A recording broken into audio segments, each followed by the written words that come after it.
Hello guys, मेरा नाम है जय। Welcome to IIT. आज हम इरिगेशन का एक नया टॉपिक की शुरुआत कर रहे हैं। वैसे हमने इरिगेशन के बारे में काफी कुछ पढ़ लिया है, सबसे इम्पोर्टेंट टॉपिक्स तो हमने कवर कर ही लिए हैं, लेकिन उनमें ये भी एक इम्पोर्टेंट टॉपिक है। जैसे कि बीएससी एग्रीकल्चर वालों की हम बात करें, जब इनकी अगर एग्जाम लेवल के टॉपिक्स की बात आती है तो इसमें किस तरह के क्वेश्चन बनते हैं, तो ज्यादातर इसी तरह के क्वेश्चन आपको देखने को मिलेंगे जो मैं आज पढ़ाऊंगा। इसी तरह की जैसे इंपॉर्टेंस क्या है उनकी, और इसी तरह के आपको क्वेश्चन ज्यादातर देखने को मिलते हैं। तो चलिए शुरुआत करते हैं इरिगेशन एफिशिएंसी की। इरिगेशन एफिशिएंसी में आप देखते हो इरिगेशन एफिशिएंसी होता क्या है। सपोज कि मैंने अगर 100% वाटर अप्लाई कर दिया इरिगेशन के लिए, ठीक है, 100% जल मैंने दे दिया है, और उसमें से पौधा जो है या जो हमारी क्रॉप है वो 70% जल का उपयोग कर रही है, और 30% जल का क्या हो रहा है, लॉस हो रहा है। 70% का उपयोग कर दिया, लेकिन ये उपयोग किसमें कर दिया, ये कर दिया ईटी के अंदर, क्योंकि हमें पता है कि कंजप्टिव यूज जो है वो ईटी के बराबर है। पिछली क्लास में हमने पढ़ा कि 99% ईटी से लॉसेज होता है, इवेपोरेशन से और ट्रांसपायरेशन से, और 1% का उपयोग कहाँ होता है, मेटाबॉलिक एक्टिविटी में, उपापचयी क्रियाओं में उपयोग हो जाता है। तो ईटी बराबर तो हमें पता है सी होता है, कंजप्टिव यूज क्या होता है, ईटी होता है। तो 70% यूज उसने कहा कर लिया, ईटी में, और यूज करके क्या बना दिया, हमारा प्रोडक्शन उसने बना दिया, ठीक है। और बाकी बचा हुआ 30% क्या हुआ, लॉस हो गया पानी का। तो हम ऐसे कह सकते हैं कि 70% क्या है हमारा, इरिगेशन एफिशिएंसी है। तो दी गई कुल सिंचाई जल में से पौधों द्वारा उपयोग किया गया जल का प्रतिशत ही हमारा क्या है, इरिगेशन एफिशिएंसी। इंग्लिश मीडियम वालों के लिए पढ़ देता हूँ। Irrigation efficiency is the percentage of applied water that is effectively used by the crop, जो क्रॉप ने इफेक्टिवली यूज कर लिया। Why irrigation efficiency is important, important क्यों है इरिगेशन एफिशिएंसी, इंपॉर्टेंट होने से और अच्छी होने से क्या होता है, ठीक है, देखते हैं। जल की बचत होती है, बिल्कुल। 100% में से 30% ह्रास हो गया, तो 30% की अब भी अगर हमने बचत कर ली तो वो हमारे लिए अच्छी बात है। तो जल की बचत कर ली हमने, प्रॉपर यूज कर लिया। इम्प्रूव क्रॉप यील्ड, उपज की बढ़ोतरी होती है, उपज भी बढ़ती है। रिड्यूसेस इरिगेशन कॉस्ट, लागत क्या होती है इरिगेशन की, कम आती है। सपोज कि हमने 100% पानी डाल रहे हैं, ठीक है, और ये 100 लीटर पानी था, सपोज ये 100 लीटर पानी था, और हमें ऐसी हमारे पास एक वैरायटी है, अच्छी वैरायटी है जिसकी वाटर यूज एफिशिएंसी बहुत अच्छी है, तो हमने उसके लिए सिर्फ 70 लीटर पानी डाला, तो 30 लीटर पानी की बचत हो गई। और ये 30 लीटर पानी की जो बचत हुई है, 30 लीटर पानी डालने में भी जो कॉस्ट लगनी थी, जल की कॉस्ट, वो भी हमारी बच गई। प्रिवेंट्स वाटर लॉगिंग, जल भराव की स्थिति जो है वो, उससे हमें क्या होती है, काफी मदद मिलती है, मतलब वो नहीं बनती है। तो ड्रेनेज वगैरह के लिए सुविधाएं जो है वो कम करनी पड़ती है, उसके लिए खर्च कम करना पड़ता है। Essential for water scarce areas, जहां जल का काफी कमी है, अभाव है, ठीक है, जो काफी ऐसे कह सकते हैं कि ड्रोट एरियाज है, वहां के लिए ये वाटर यूज एफिशिएंसी अच्छा होना काफी महत्वपूर्ण माना गया है, काफी इंपॉर्टेंट है। टाइप्स ऑफ इरिगेशन एफिशिएंसी की बात करते हैं, कौन कौन से टाइप्स है। वैसे तो आपके लिए टाइप ही बहुत है, इनफ है। बस इसकी बात कर लेते हैं, चलो। वाटर कन्वेंस एफिशिएंसी, यहाँ से क्वेश्चन आने की चांस बहुत ज्यादा है। आपसे इरिगेशन एफिशिएंसी की डेफिनेशन और इसके टाइप्स वगैरह पूछ लिए जा सकते हैं, ठीक है। तो वाटर कन्वेंस एफिशिएंसी की बात करूं तो इसमें क्या होता है, और water application efficiency, water storage efficiency, water distribution efficiency, overall irrigation efficiency. चलो इसको मैंने डिटेल में लिखा है, आगे बढ़ देता हूँ। वाटर, इसको मैं बड़ा करूं, ठीक है। वाटर कन्वेंस एफिशिएंसी, जल परिवहन दक्षता। इसमें आप ऐसे समझो कि जो सोर्स हमारे पास, जो वाटर का सोर्स है, जैसे ट्यूबवेल है, ठीक है, उसके अंदर जो पानी है, और उससे जो पानी हमारे फील्ड में ट्रांसफर हुआ है, सोर्स से कहा फील्ड में ट्रांसफर हुआ है, खेत में ट्रांसफर हुआ है, उसका जो एफिशिएंसी होगा उसके बारे में बात कर रहे हैं, ठीक है, उसका रेशियो एक तरह से। Efficiency of water from source to field, स्रोत से खेत तक जल पहुंचने की दक्षता को हम क्या बोलते हैं, बोलते हैं वाटर कन्वेंस एफिशिएंसी। जैसे मैंने 100 लीटर पानी मेरे सोर्स में था, 100 लीटर पानी मेरे सोर्स में था, और उसको मैंने पाइप वगैरह से होते हुए, क्रॉस होते हुए फील्ड में पहुंचा, ठीक है, तो वो कितना पहुंचा, सपोज 99 लीटर पहुंच गया, ठीक है, तो 1 लीटर का क्या हुआ, 1 लीटर का लॉस हो गया। तो ये जो हम दिखाएंगे कि 99% पहुंचा है, तो 99% उसकी क्या हुई, दक्षता हुई, एफिशिएंसी हुई, इस तरीके से। अब ये कुछ इसका सूत्र है, इसी बराबर what deliver to the field बटा या upon water release at source into 100, ऐसे करके निकाल लिया जाता है परसेंटेज, ठीक है। तो ये चीजें आपको आपके शीट में लिखनी होगी जब आपसे एग्जाम में पूछा जाएगा। इसमें लॉसेस कैसे होते हैं, जैसे मान लो कनाल है, कनाल मतलब नहरें हैं। अब नहरें कैसे दिखाई देती हैं आपको, आजकल नहरें ऐसे पक्की नहरें होती है, वो इस शेप में दिखाई देती है, और यहाँ से पानी गुजर रहा होता है। ठीक है। तो नहरों में पानी जो होता है वो सीपेज के द्वारा होता है, मतलब साइड की जो दीवारें होती है ना, ऐसे कह सकते हैं, उसमें से पानी रिस जाता है इस तरफ सीपेज के द्वारा। ठीक है, पानी बह जाता है, लेटरल लेटरल गति करता है। ठीक है, पार्श्व गति करता है हिंदी में कहें तो। ठीक है, तो ये सीपेज से इसमें ज्यादा लॉसेज होते हैं। ड्यू टू सीपेज, रिसाव से लॉसेज होता है, इवेपोरेशन वाष्पीकरण से भी लॉस होता है। वाष्पीकरण मतलब ऊपर कह सकते हैं कि एनवायरमेंट में ऊपर की तरफ क्या होगा, वाष्प से पानी का ह्रास होता है। दो तरीके से ह्रास देखने को मिलता है। वाटर एप्लीकेशन एफिशिएंसी, जल प्रयोग दक्षता क्या होती है? डेफिनेशन की बात करें, जड़ों के क्षेत्र में सिंचित जल का प्रतिशत, मतलब जो वाटर हमने फील्ड में पहुंचाया, फील्ड में आ गया, फील्ड में आने के बाद पौधों को रूट जोन में कितना मिला, रूट जोन तक कितना पहुंचा। तो water stored in root zone बटा वाटर अप्लाइड, मतलब फील्ड में जो वाटर हमने अप्लाइड किया, जैसे यहां से आप देखो कि 99% वाटर हमारा क्या हुआ था, अप्लाई हुआ था। 99% वाटर फील्ड तक पहुंचा था। 100 लीटर मैंने भेजा था सोर्स से, सोर्स से 99% मेरा फील्ड में पहुंच गया। अब 99% का कितना उपयोग कर लिया रूट जोन ने, जड़ तंत्र ने कितना उपयोग कर लिया, मानो उसमें से 70 लीटर उपयोग कर लिया, तो 70/99 × 100, ये परसेंटेज निकाल लेंगे तो ये आ जाएगा आपका वाटर एप्लीकेशन एफिशिएंसी, कि वाटर जड़ क्षेत्र ने कितना ले लिया और फील्ड में कितना मौजूद था, उसका आप कह दो कि उसका परसेंटेज निकालना है। Most important efficiency for crops, ये है क्रॉप्स के लिए सबसे इंपोर्टेंट एफिशिएंसी। अब करते हैं वाटर स्टोरेज एफिशिएंसी की बात, जल भंडारण दक्षता की बात। इसमें क्या कहता है, ability of soil to store required water, मिट्टी द्वारा आवश्यक जल संचित करने की क्षमता, मतलब मिट्टी द्वारा जितना भी जल जो उसने किया था, स्टोर किया था, ऐसे कह सकते हैं कि मिट्टी द्वारा आवश्यक जल संचित करने की क्षमता, जो मिट्टी ने जो जल स्टोर किया था, वाटर स्टोर्ड और वाटर रिक्वायर्ड, जो वाटर रिक्वायर्ड था और वाटर स्टोर, इनका प्रतिशत। ठीक है, वाटर स्टोरेज एफिशिएंसी, या इसको और क्लियर करूं तो water storage root zone after irrigation, या आप समझो, इसको मैं ना थोड़ा अच्छे से एक्सप्लेन करता हूं, थोड़ा आप कंफ्यूज हो गए शायद इसमें।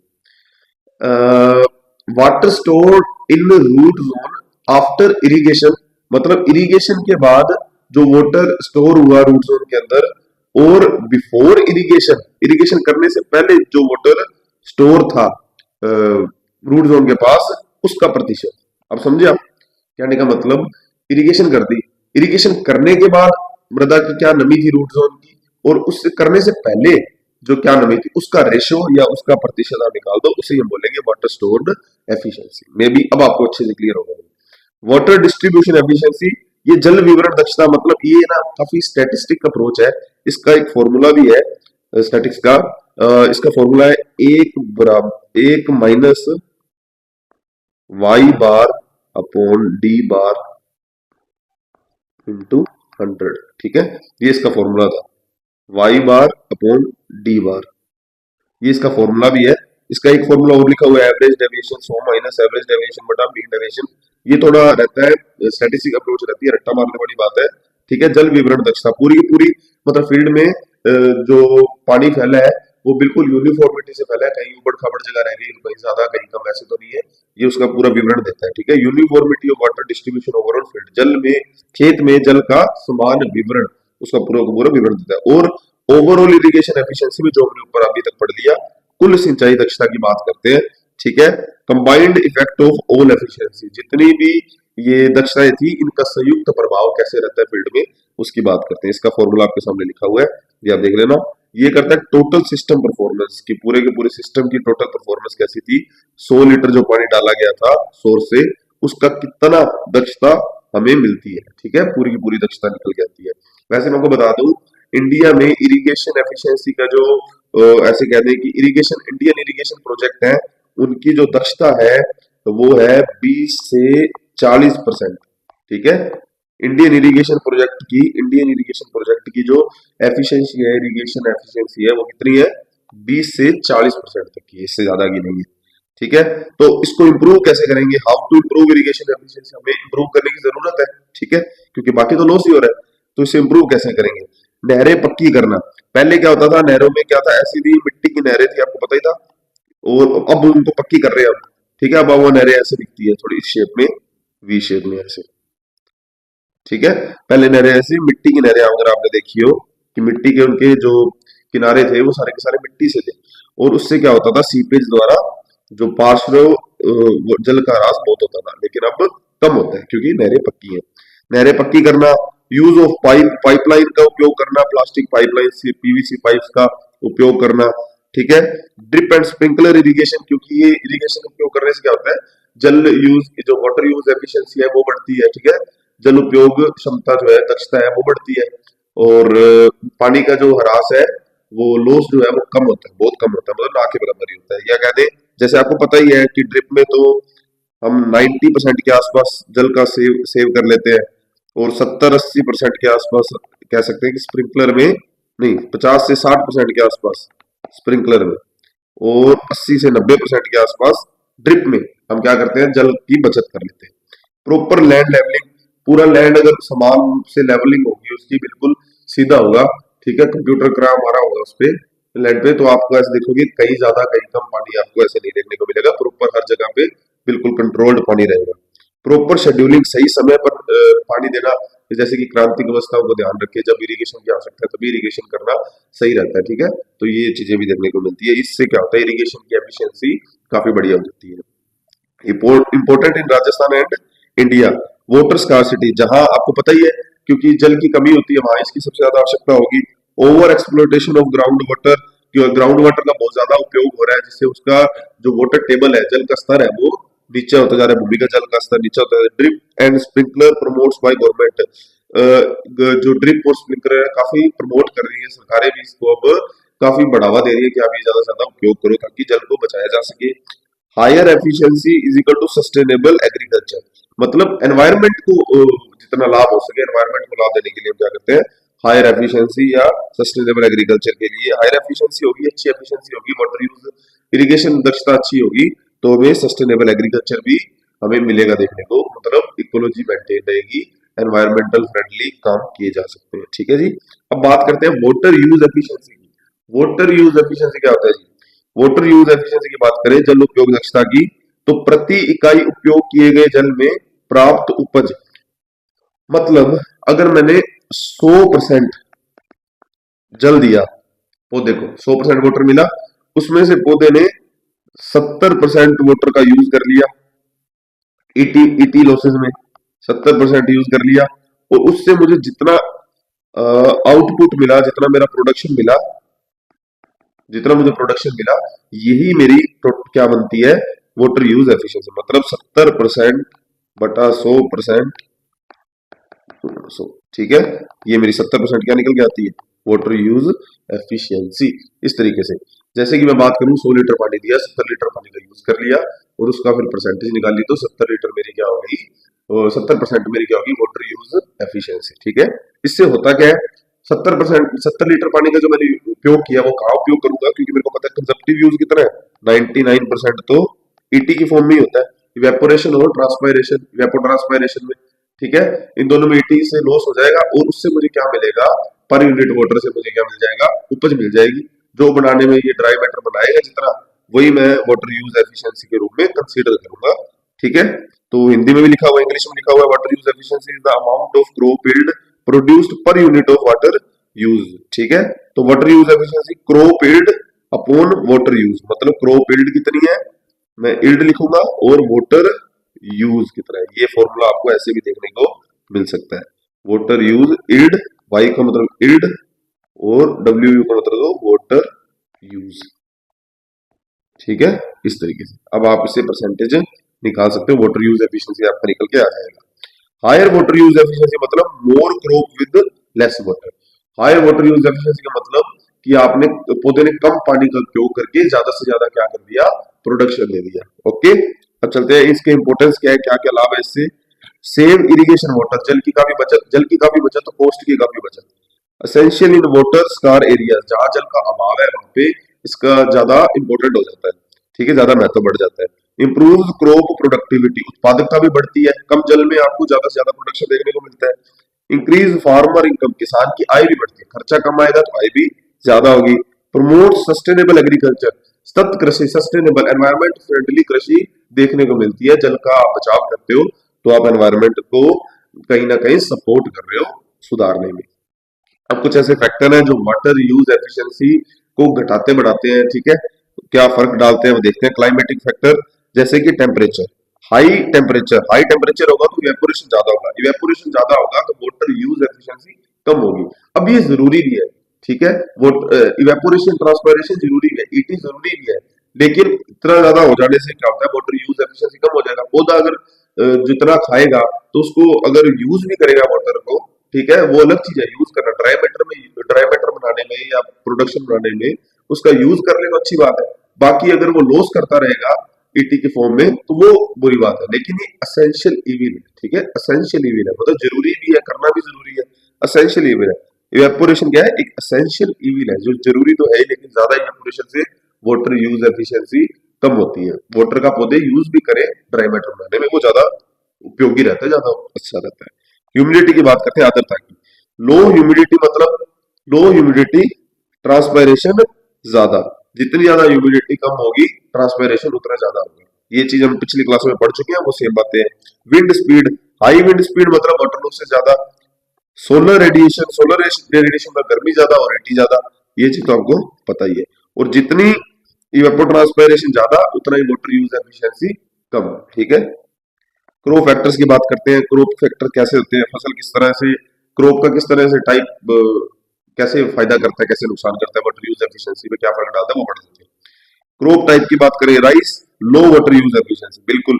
राइस का फील्ड पूरा का पूरा पानी से भरा रहता है, ठीक है, और प्रोडक्शन जितना उसमें पानी डाल रहे हैं उस लेवल का प्रोडक्शन हमें देखने को नहीं मिलता, उसमें पानी का बहुत ज्यादा नुकसान होता है। तो हम कह रहे हैं कि राइस जैसी फसल लोगे तो वाटर यूज एफिशिएंसी बिल्कुल कम है।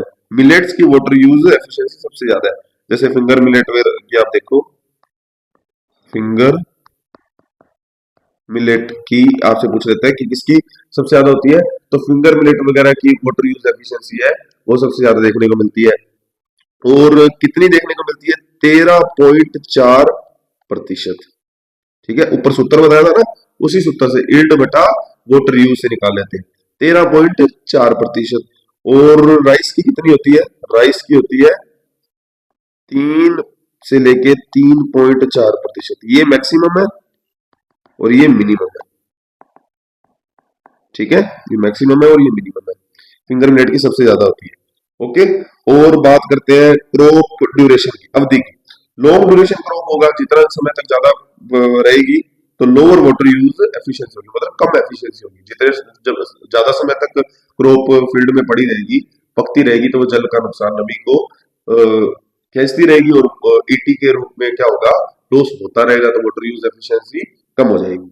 Root system, deep rooted crops होगी तो बेटर वाटर यूज एफिशिएंसी, बिल्कुल। जितनी ज्यादा जड़ी गहराई में जाएगी वाटर यूज एफिशिएंसी अच्छी हो जाएगी। ग्रोथ स्टेज मतलब वृद्धि अवस्था, स्ट्रेस एट क्रिटिकल स्टेज, अगर क्रिटिकल स्टेज पे स्ट्रेस रहेगा, ठीक है, वृद्धि अवस्था में stress at critical stage, water use efficiency कम हो जाएगी, ठीक है। अगर इसमें आपको उसी टाइम पे इरिगेशन अगर आप प्रोवाइड कराते हो तो एक बढ़िया आउटपुट देखने को मिलता है इरिगेशन अवस्था में। अगर आप वहां पे उसमें स्ट्रेस रहता है पानी के लिए तो आपको वाटर यूज एफिशिएंसी जो कम रहेगी देखने को। सोइल फैक्टर्स की बात करते हैं, मृदा कारक, जिसमें सोइल टेक्सचर, सैंडी सोइल है तो उसके अंदर मैक्रोपोर्स होंगे, माइक्रोपोर बहुत कम या ना के बराबर होंगे, ठीक है, तो उसमें क्या होगा, पानी का ह्रास होता है, ठीक है। जबकि क्लेई सोइल होती है तो उसके अंदर माइक्रोपोर्स पाए जाते हैं, जिसमें वाटर नमी बनाए रखता है, नमी बनाए रखता है तो पौधे नमी को लंबे समय तक अवशोषित करते रहते हैं, अब्जॉर्ब करते रहते हैं, जिससे वाटर यूज एफिशिएंसी बढ़ जाती है। लेकिन सैंडी सोइल से वाटर यूज एफिशिएंसी कम हो जाती है, ठीक है। सोइल स्ट्रक्चर, संरचना, गुड एग्रीगेशन, अच्छी एग्रीगेशन होगी, अच्छा संचार होगा, वायु संचार अच्छा होगा, अच्छे क्या दें मेलोनेस होगी तो वाटर यूज एफिशिएंसी बढ़ेगी। ऑर्गेनिक मैटर, अच्छा ऑर्गेनिक मैटर होगा, ऑर्गेनिक मैटर होने से वाटर यूज एफिशिएंसी बढ़ती है, ठीक है। बेटर मॉइस्चर उसमें मेंटेन रहता है क्योंकि माइक्रोपोर्स ऐड हो जाते हैं। सोइल डेप्थ, गहराई से सोइल डेप्थ होगी तो हाई वाटर यूज एफिशिएंसी होगी, ठीक है। ये मृदा के कारक थे। मैनेजमेंट फैक्टर देखिए, मेथड ऑफ इरिगेशन, सिंचाई की विधि बहुत मैटर करती है, बिल्कुल करती है। आप ड्रिप इरिगेशन के बारे में आपने जाना, स्प्रिंकलर इरिगेशन के बारे में आपने पढ़ा, उससे क्या देखने को मिलता है आपको, वाटर यूज एफिशिएंसी अच्छी हो जाती है, ठीक है, और वाटर का लॉस कम हो जाता है। Time and frequency of irrigation, समय अवधि, जैसे कि क्रांतिक अवस्थाओं पर सिंचाई देना वाटर यूज एफिशिएंसी को बढ़ा देता है। फर्टिलाइजर मैनेजमेंट, अच्छा फर्टिलाइजर मैनेजमेंट होगा, न्यूट्रिएंट अवेलेबिलिटी अच्छी होगी वाटर के जरिए, तो वाटर यूज एफिशिएंसी अच्छी हो जाएगी, क्योंकि वाटर का उपयोग करके, कम से कम वाटर का उपयोग करके ज्यादा से ज्यादा उपज देना ही वाटर यूज एफिशिएंसी है। वीड मैनेजमेंट, वीड मैनेजमेंट से क्या होगा, वीड मैनेजमेंट होगा, वीड नहीं होंगे तो कंपटीशन नहीं होगा, प्रतिस्पर्धा नहीं होगी जल के लिए, प्रतिस्पर्धा नहीं होगी जल के लिए तो अननेसेसरी वाटर का जो है लॉस नहीं होगा, तो वाटर यूज एफिशिएंसी बढ़ेगी। ठीक है जी। एग्रोनॉमिक टेक्निक्स ऑफ, देख लेते हैं एग्रोनॉमिक टेक्निक, इस तरह के क्वेश्चन आपको देखने को मिलते हैं। ठीक है, तो आप होता क्या है आपके जो इस तरह के सेमेस्टर वाले इस तरह के क्वेश्चंस में आपको आते होते हैं, फिर भी आपको बस ऐसे समझ लो कि हेडलाइंस नहीं मिलती, हेडिंग्स नहीं मिलती लिखने के लिए, आप सोचते ज्यादा हो तो उसमें टाइम ज्यादा लगता है लिखने में, तो आपका पेपर होता क्या, पहले सेमेस्टर में ना आपको आता बहुत कुछ होता है, क्योंकि आप जेट की तैयारी करके आए हो, वही चीजें हैं ये, लेकिन आपने पढ़ा है उसको काफी ब्रीफ में, तो ये जो टॉपिक्स हैं, जो हेडिंग्स मैं आपको बता रहा हूँ, इनको आप नोट करोगे और फिर आप ढंग से लिखोगे। ठीक है, क्योंकि हेडिंग्स आपको पता होगी तभी आप लिख पाओगे, वरना सोचने में टाइम ज्यादा जाएगा, उसकी वजह से क्या होगा, आपका पेपर छूट जाएगा, ज्यादातर फर्स्ट सेमेस्टर वालों का पेपर छूटता ही है। एफिशिएंट इरिगेशन मेथड की बात करते हैं हम एग्रोनॉमिक टेक्निक्स के अंदर। एफिशिएंट इरिगेशन मेथड क्या करेंगे, ड्रिप इरिगेशन का यूज करो या स्प्रिंकलर इरिगेशन का यूज करो, अभी पीछे बता चुका हूं, वही बात है। प्रॉपर इरिगेशन शेड्यूलिंग मतलब क्रिटिकल स्टेज पे है, जो क्रांतिक अवस्था है उन पे ही अच्छे से सिंचाई की जाए। अवॉइड ओवर इरिगेशन, अधिक सिंचाई से बचें, ऐसे फालतू में सिंचाई न करें। मल्चिंग से क्या होता है, स्ट्रो मल्चिंग वगैरह, प्लास्टिक मल्चिंग वगैरह करते हैं, मल्चिंग करते हैं, ढक के रखते हैं तो नमी बनी रहती है। इवेपोरेशन के जो वाष्पीकरण से जो लॉस होते हैं वो कम हो जाते हैं, ठीक है, ना के बराबर हो जाते हैं, वाष्पीकरण कम होता है, नमी बनी रहती है, खरपतवार भी कम होता है। ठीक है, वीड मैनेजमेंट कम होने से क्या होगा, प्रतिस्पर्धा नहीं होगी, प्रतिस्पर्धा नहीं होगी तो वाटर का ह्रास नहीं होगा। बैलेंस न्यूट्रिएंट मैनेजमेंट की बात करें, एनपीके की सप्लाई आप बैलेंस रखो, अच्छे से रखो। Use of INM integrated nutrient management, ये मैं पढ़ा चुका हूँ, इसको मेंटेन रखो। बेटर रूट ग्रोथ होगी, बेटर वाटर एब्जॉर्प्शन होगा। जितनी, जैसे आपको पता है फोस्फोरस का काम होता है, फोस्फोरस का काम होता है रूट डेप्थ को बढ़ाना। ठीक है, फोस्फोरस ज्यादा डालोगे आप तो रूट डेप्थ बढ़ेगी, तो ये क्या, रूट डेप्थ बढ़ेगी तो वाटर यूज एफिशिएंसी भी बढ़ेगी। अब बात करते हैं selection of crop and variety, जैसे सूखा सहनशील क्रॉप वगैरह का आप उपयोग करोगे तो उससे आप क्या देखने को मिलेगा, उससे आप देखने को मिलेगा कि कम पानी में वो क्या कर देगा, ज्यादा उपज, कम पानी, पानी कम हो जाएगा, उपज ज्यादा हो जाएगी, ये चीज आपको देखने को मिलेगी, और इसी को ही हम बोलते हैं वाटर यूज एफिशिएंसी बढ़ जाएगी।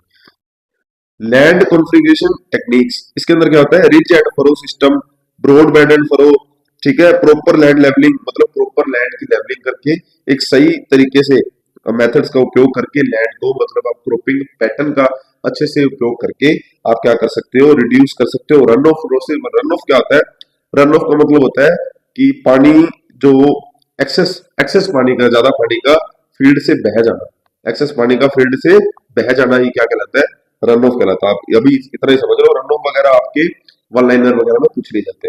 इंप्रूव इनफिल्ट्रेशन, इनफिल्ट्रेशन मतलब सोइल की सतह से पानी का नीचे की तरफ जाना क्या कहलाता है, इनफिल्ट्रेशन कहलाता है। ठीक है, सतह से पानी का नीचे जाना इनफिल्ट्रेशन कहलाता है। उससे बचाव हो जाता है, रन ऑफ से भी बचाव हो जाता है, ये लॉसेस कम हो जाते हैं।